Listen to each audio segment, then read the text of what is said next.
Andy Murray ends the 77-year wait for a British men's singles champion at Wimbledon.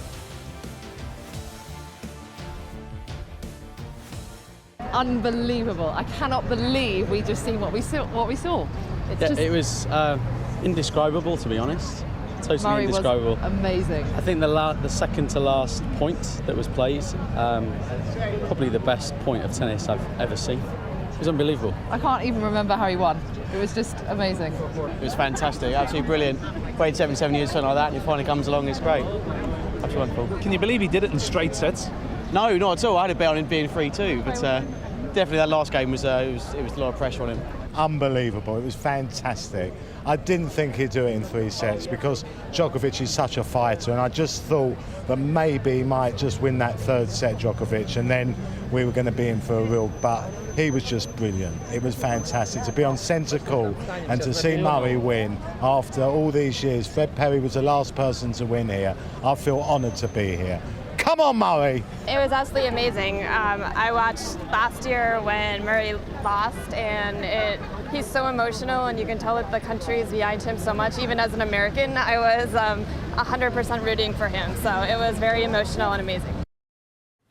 Well, Mark Petchey is a former coach to Murray. He says his achievement cannot be underestimated.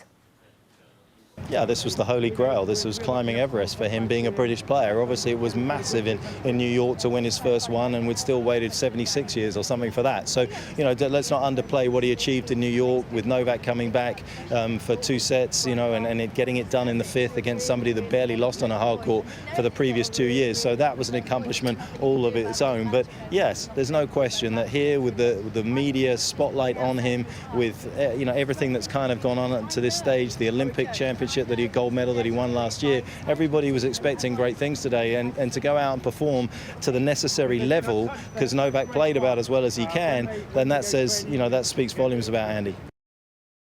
Wow, astonishing. I'm so pleased. Finally over, and it's a great, real privilege for me to be able to see it as well. And he's worked so hard, and he has suffered a few heartaches. The first few Grand Slam finals, it didn't quite happen for him. But a year ago, when he lost to Federer, he was the better player in the first 2 sets. Disappointed, of course he was, but he learnt from that, came back a couple of weeks later to win the Olympics. And that's what you've got to do. And he's got such a big reservoir now of experience, and he used that. I thought that was a real difference. He was mentally better than Djokovic today. Djokovic was a breakup in the 2nd and the 3rd, and he didn't panic in that last game. Wow, that was the titanic last game. And I guess when you waited 77 years as we had, it wasn't going to come easy at the end. So Murray has achieved his lifetime ambition and laid to rest one of the longest hoodoos in British sporting history.